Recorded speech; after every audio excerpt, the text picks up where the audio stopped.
नमस्कार। आगे बढ़ते हैं और पाठ संख्या 474 की बात करते हैं। 473 अर्थात 473 पाठ में हम लोगों ने गुरु को लग्न से चतुर्थ भाव तक स्थित होने का फल समझा था। अब हम लोग फल समझ लेते हैं पंचम से अष्टम भाव तक स्थित होने का क्या फल होगा। तो सबसे पहले हम पहले पाठ में कुछ विशेष बताते हैं, उसको भी याद कर लेना है कि गुरु नैसर्गिक शुभ ग्रह है, काल पुरुष के पत्रिका में नवमेश द्वादशेश है, वर्तमान पत्रिका में एक लाभेश और धनेश है। ये सब हमको जानना चाहिए। नैसर्गिक रूप से गुरु शुभ ग्रह है और अब पत्रिका में स्थिति को समझना है।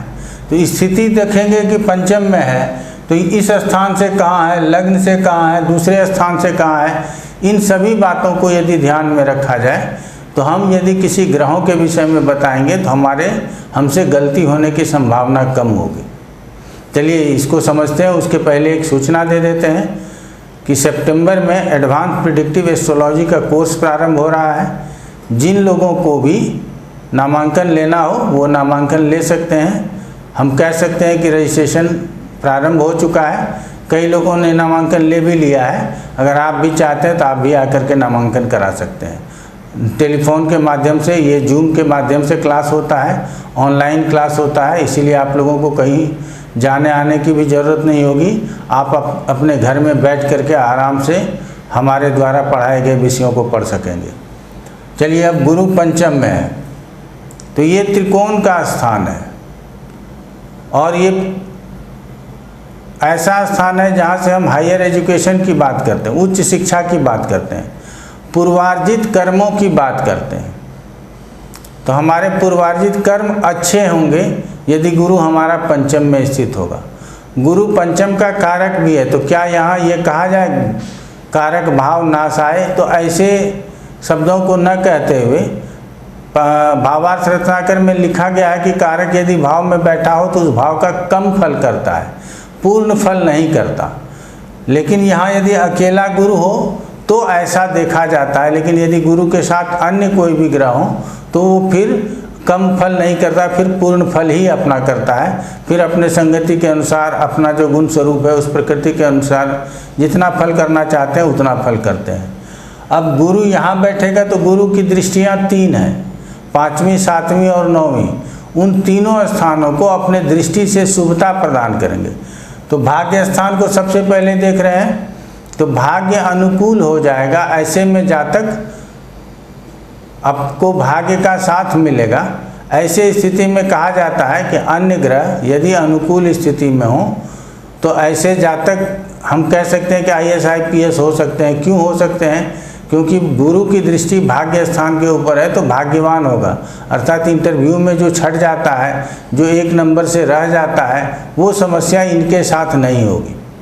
धर्म के प्रति रुचि होगी, धार्मिक पुस्तकों को पढ़ने वाले होंगे, धार्मिक कार्यों में नियमित रूप से अपना योगदान देने वाले होंगे।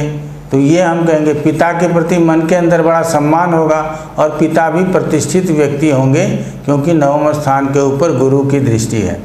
अब गुरु की दृष्टि लाभ स्थान के ऊपर है, तो ये जो कर्म करेंगे, कर्म के साथ साथ हमेशा लाभ अर्थात प्रगति की बात होगी, पदोन्नति की बात होगी। यहाँ से पद और यहाँ से पदोन्नति, क्योंकि एकादश स्थान को वृद्धि का स्थान कहा गया है। ये उपचय का भी सबसे बली उपचय स्थान है। तो और कहा जाता है कि लाभ स्थान सबसे अच्छा स्थान कलयुग के हिसाब से कहा गया, अशुभ होने के बावजूद भी। तो लाभ स्थान के ऊपर दृष्टि है और उसके बाद कहाँ दृष्टि है? लग्न के ऊपर दृष्टि है। तो अनुशासित होंगे, पर्सनालिटी अच्छी होगी, शरीर सुदृढ़ होगा, वो बात व्यवहार अच्छा होगा, धन धान्य अच्छे होंगे, क्योंकि लग्न से धन अर्थात हम यदि शारीरिक रूप से स्वस्थ हैं तो हम आर्थिक रूप से धनवान भी हैं, क्योंकि किसी न किसी प्रकार से उद्यम करके हम अपने घर को चलाने के लिए धन का जुगाड़ कर ही लेंगे। और यहाँ पंचम में गुरु बैठा है तो ऐसे स्थिति में तो हमको कोई परेशानी होगी ही नहीं। तो ये हो गया पंचम में गुरु के स्थित होने का फल। अब गुरु यदि छठे स्थान में स्थित हो तो यहाँ ये कर्क राशि का है। ये कह सकते हैं कि यहाँ गुरु उच्च का हो गया, लेकिन उच्च का हो जाने से भी जो अच्छा फल पंचम स्थान में बैठ करके कर रहा था उतना अच्छा फल छठे स्थान में बैठ करके नहीं कर पाएगा। अशुभ स्थानों के कारण गुरु के स्वयं के कुछ कारकत्वों की हानि हो जाएगी। आप सुखी तो होंगे लेकिन आनंद की कमी होगी। आपके पास धन हो सकता है लेकिन आनंद की कमी होगी। आपके पास पति हो सकता है लेकिन पति के साथ सामंजस्य की कमी होगी। आपको पुत्र हो सकता है, पुत्र बहुत उद्यमी नहीं होगा, बहुत आगे बढ़ने वाला नहीं होगा, ये कहा जा सकता है। लेकिन गुरु यहाँ पर बैठ करके उस स्थान का तो फल करेंगे ही करेंगे। अर्थात गुरु रोग दे सकते हैं, गुरु ऋण दे सकते हैं, गुरु शत्रु दे सकते हैं। तो गुरु पेट से संबंधित रोग दे सकते हैं। पेट के ऑर्गन्स के फंक्शन के लिए कारक ग्रह गुरु को ही कहा गया है, ये हम मेडिकल में पढ़ाते भी हैं। तो आगे गुरु की दृष्टि कहाँ जा रही है? कर्म स्थान पे। तो ये बहुत अच्छा है। अपने सहयोगियों के साथ मिल करके कार्य करेंगे और जीवन में तरक्की करेंगे। कर्म के क्षेत्र से कभी जी नहीं चुराएंगे। कई लोग होते हैं कि चलो आज ऑफिस नहीं जाना है, कोई बहाना करके छुट्टी कर लेते हैं। लेकिन यदि गुरु की दृष्टि दशम स्थान के ऊपर है तो ऐसे जातक बेवजह छुट्टी आदि नहीं करेंगे, अर्थात अपने कर्म के प्रति बहुत सजग रहेंगे। दूसरी दृष्टि जो है वो सातवीं दृष्टि द्वादश स्थान के ऊपर जा रहा है। यहाँ से खर्च की अधिकता होगी लेकिन वो खर्च अनुकूल होगा, अनुकूल कार्यों में खर्च होगा। हो सकता है कि धार्मिक कार्यों में खर्च हो या अनुशासित खर्च करेंगे आप। और यहाँ से दृष्टि धन स्थान के ऊपर जाता है तो अपने कुटुंबों के प्रति विशेष सानिध्य रखने वाला, कुटुंबों से मिलजुल कर चलने वाला, अपने परिवार के सदस्यों के साथ हमेशा साथ रहने वाला, साथ देने वाला और वाणी से प्रखर वाणी वाला, अर्थात बहुत अच्छी वाणी बोलने वाला और साथ ही साथ धनवान भी होता है, क्योंकि यहाँ से वो धन स्थान को दृष्टि दे रहा है। और ये धन स्थान इसका खुद का घर है तो ये घर कितना बलवान हो जाएगा ये आप और हम समझ सकते हैं। पिछला पाठ जिन लोगों ने देखा है उनको तो कोई तकलीफ होगा ही नहीं, वो सिर्फ क्रम से एक बार सुन लेंगे उनको याद हो जाएगा। आपके लिए यदि ये पाठ नया उपस्थित हो रहा है तो आपको ज़रूरत है कि आप 1 नंबर से शुरू कीजिए। आप देखिए ज्योतिष सीख सकते हैं कि नहीं। आप 10 पाठ को सोचिएगा कि 10 पाठ हमको सुनना है। आप 1 से 10 पाठ तक सुन लीजिए, ज्योतिष के प्रति ऊर्जा आपके शरीर में आ जाएगी और आप ज्योतिष सीखना प्रारंभ कर लेंगे। चलिए आगे बढ़ते हैं। गुरु यदि 7वें स्थान में तो सप्तम स्थान की हानि करेगा, कर सकता है, थोड़ी बहुत हानि करने में कोई दिक्कत नहीं है, क्योंकि शनि जहाँ बैठता उस स्थान की वृद्धि करता और गुरु जहाँ बैठता उस स्थान की हानि करता। तो हो सकता है कि दाम्पत्य जीवन में थोड़ा बहुत उतार चढ़ाव आवे। अगर अकेला गुरु है तो जरूर कुछ न कुछ हानि करने का प्रयास करेगा। अपने पार्टनर के साथ उतार चढ़ाव आवे, यात्राओं में मन न लगे या यात्रा करने का मन न हो, ये संभव है। अब यहाँ से दृष्टि कहाँ जा रही है वो देखिए। एक तो लाभ स्थान के ऊपर जा रहा है, दूसरा लग्न के ऊपर जा रहा है और तीसरा पराक्रम के ऊपर जा रहा है। तो लाभ स्थान सिर्फ लाभ स्थान नहीं है, वो जीवन में तरक्की देने वाला है। तो अगर यहाँ दृष्टि है और गुरु की अंतर्दशा है और प्रश्न आ गया कि क्या हमको प्रमोशन मिलेगा, तो हम बड़े आराम से कहते हैं हाँ मिलेगा। क्यों? क्योंकि गुरु की दृष्टि है, ये प्रमोशन दिलाने के लिए ही तो बैठा है। तो इसमें कहीं कोई समस्या ही नहीं आएगी। इंक्रीमेंट होगा, अगर प्रमोशन की बात नहीं है, पैसा बढ़ाने की बात है, इंक्रीमेंट होगा तो हाँ यहाँ से गुरु की दृष्टि लाभ स्थान के ऊपर है, इंक्रीमेंट संभव है। यहाँ से लग्न के ऊपर दृष्टि है तो हम फिर वही कहेंगे सुदृढ़ शरीर होगा,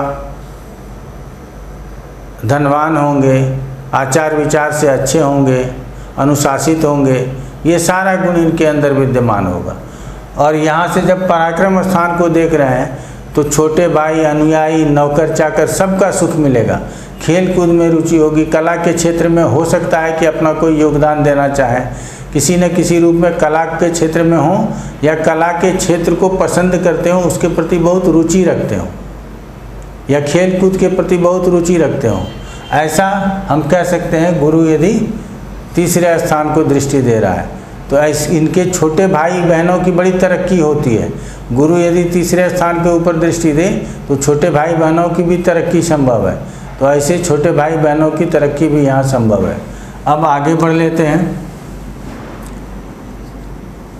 गुरु यदि 8वें स्थान में स्थित हो,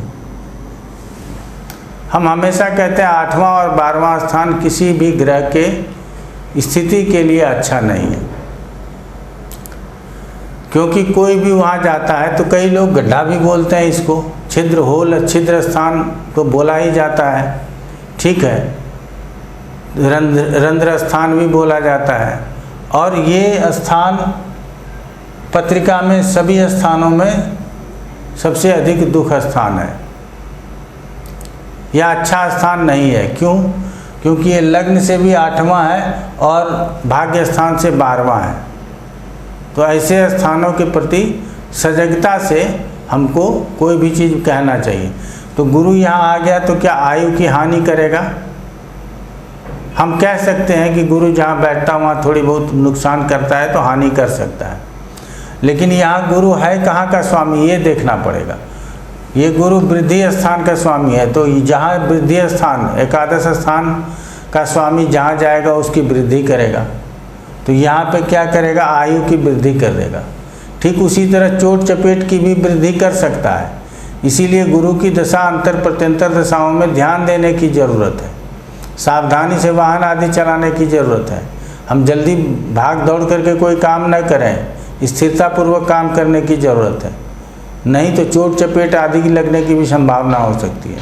तो इस स्थान से रिसर्च का शोध का विषय कहते हैं, गुप्त कला गुप्त ज्ञान का विषय कहते हैं। तो ऐसे में हो सकता है कि जातक ज्योतिष का भी काम कर ले, गुप्त कलाओं को जानने वाला हो, तो ये गुप्त ज्ञान के अंतर्गत आता है, तो इसको भी जानने वाला हो। अब यहाँ से दृष्टि देख लीजिए द्वादश स्थान के ऊपर, इसको शुभ दृष्टि होते हुए भी अशुभ परिणाम प्राप्त होता है, व्यर्थ में खर्च होता है, लेकिन खर्च अनुकूल कार्यों में होता है, गलत कार्यों में खर्च नहीं किया जाता। गुरु की दृष्टि हो तो गलत कार्यों में खर्च ना हो। अब यहाँ से जेल की भी बात होती है, अस्पताल की भी बात होती है। यदि बंधन योग पड़ा हुआ है, गुरु की प्रत्यंतर या अंतर्दशा चल रही है, दशा षडाष्टक में हो, अंतर्दशा शनि का हो और प्रत्यंतर में गुरु आया हो, तो जातक जेल भी जा सकता है, जातक को हॉस्पिटल में भी भर्ती होना पड़ सकता है। इन बातों का भी ध्यान देने का ज़रूरत है। यहाँ से सैया सुख की बात हो सकती है। यदि हमारे जीवन में सैया सुख की कमी है तो गुरु की दशाओं में वो सैया सुख भी हमारा पूरा हो सकता है। तो ये सब बातों को समझने की ज़रूरत है। और यहाँ से गुरु की फिर अपने घर के ऊपर दृष्टि है, अर्थात दूसरे स्थान के ऊपर। तो यहाँ फिर वही कहेंगे, कुटुंबों के साथ सानिध्य अच्छा रहेगा, कुटुंबों के साथ मेल जोल रहेगा, अपने सभी परिवार कुटुंब के लोगों को साथ लेकर चलना चाहेंगे, धनवान होंगे क्योंकि धन स्थान है ये, वाणी स्थान है तो वाणी बहुत अच्छी हो जाएगी। तो इस तरह से हम लोग इसकी व्याख्या करते हैं। आप लोग जानते ही हैं कि हमारे यहाँ जनवरी में, मार्च में, जून में और सितंबर में साल में 4 बार एडवांस प्रेडिक्टिव एस्ट्रोलॉजी का बैच प्रारंभ होता है। तो इस साल तीसरा बैच प्रारंभ हो रहा है सितंबर में। आप लोगों को यदि नामांकन कराना हो तो आप लोग जल्दी से फ़ोन करके, नीचे फ़ोन और मेल आईडी चलते रहता है, स्क्रॉल होते रहता है, उस पर संपर्क कर लीजिएगा और नामांकन करा लीजिए। आगे फिर हम लोग मन लगा करके पढ़ेंगे। आज इतना ही, बहुत बहुत धन्यवाद।